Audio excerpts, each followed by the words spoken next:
Hello, I'm really honored to be here. A couple of things to start. First of all, I do have a stutter, so if I stumble over my words a little bit, certainly appreciate your understanding. The other thing is, I started writing my blog because Marin got in my bones and I couldn't shake it, and I wanted to keep writing about it. I wanted to know what makes it so special. As I do a lot of this through the IJ and such, as we talk about Plain Bay Area and housing development, we often hear 20 units per acre and 30 units per acre, but there's no context which actually says this is what that looks like. Since I'm also the last speaker to shake you up a little bit, I have a little bit of a quiz. So, I'm going to show a series of buildings and neighborhoods, and I want you to guess quietly how many units you think are in each a single unit per acre kind of scale. So downtown San Anselmo. 10,000. It's 15 units per acre. Just the white building. It's 34 units per acre. It's two units on a bit over a 17th of an acre. My home street, that's Forbes. That's 6 units per acre. Just down the street, though, there's some homes that are in the 20 to 30 unit per acre range. This is in Nevada. It's 26 units per acre. We all know this building. 110 units per acre. Marin, what makes Marin is not how many units per acre our buildings are, but how they're wrapped in our character and what makes Marin Marin. It's more than just units. It's context and local flavor. This comes out of our transit-oriented roots. 150 years ago, there was not much here. We built railroads that stretched to all corners of our county, and we built towns along each of those main routes. That's what it used to look like. Each of the main stations became a transit-oriented town center, what we probably call a transit village now. Each of the smaller stations became small commercial developments. These are some of the stats of our old system. You can see some of it still in our zoning code. So these were train stations. You can still see what those small developments were, and they are still there. We are a transit-oriented county, even though our transit system was eventually truly ripped out. So what can we learn from places like this and places like this?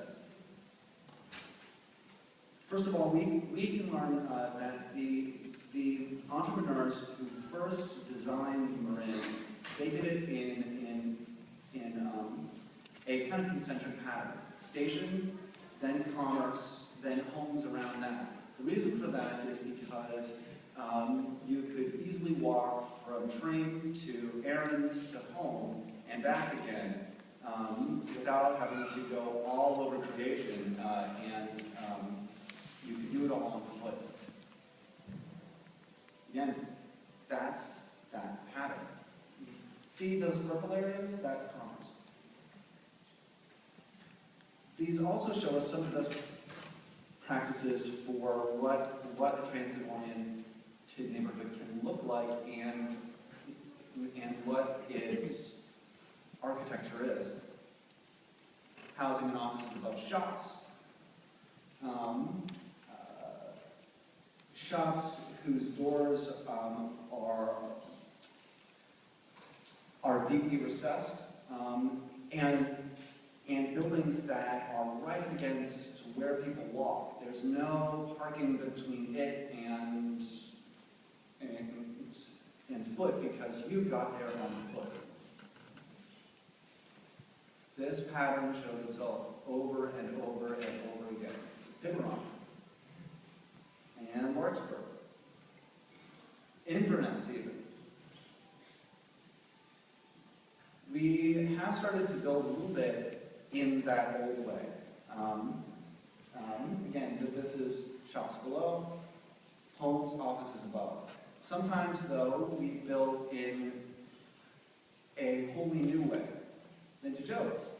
That is street and then lots of parking, and then you have your shops. And sometimes we've done kind of a hybrid. So this, for example, very walkable inside, not so walkable outside. Larkspur Landing is an interesting example of this new style, but in a transit-oriented way.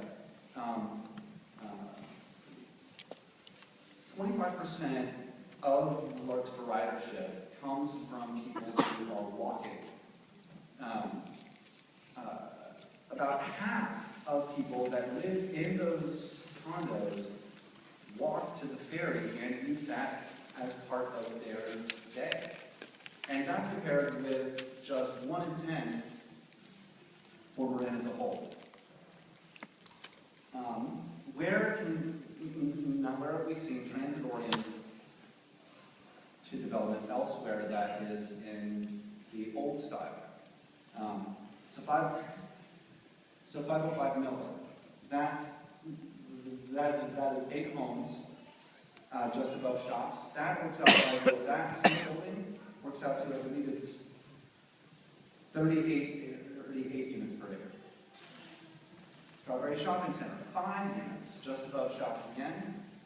It is easily accessible to a transit hub. There's Rotary Manor. Now, this was an old school, but it is very close to West End, to downtown, 100 senior housing units. And just around there is 1 H Street. I love this building. It is old and renovated. It is 20% affordable. And there's a cafe that spills out to the sidewalk. Now just across the street, that's the old Yardbirds. Not exactly walkable on that side of the street. This side, by the strength of this building alone, it makes that neighborhood stronger. Now there is a new way too of doing housing development, but in a way that is still frames the street, that still makes it pleasant to walk around. And this is an example. Santa Fe Commons. It's senior housing. It focuses on a plaza, and it's their privacy. It is still near shops, it's still transit-oriented, and it gives people that can't drive anymore the freedom to still move around, still see shows, still go shopping. It gives them independence that places that aren't near those things really can't do. Edgewater. There's only a single bus route which serves that, but what it does do is it gives access to an extensive bike lane network. These have worked best. These have always worked best when they do what Marin does best, and that means engage the street, when it has had access to shopping, when it has had access to transit. As we move into our future, it is imperative that we keep that kind of character and keep in mind that we can still build that way. Our downtowns are not necessarily going to be set in, well, they are not something that we can no longer build. And we can keep on moving that way in what is full of character, which is so very Marin. I just wanted to say that I still write about Marin because other places have done it so long. We have done it so right. There's no reason why Marin cannot still be an example for California and for everywhere else around the country. Thank you.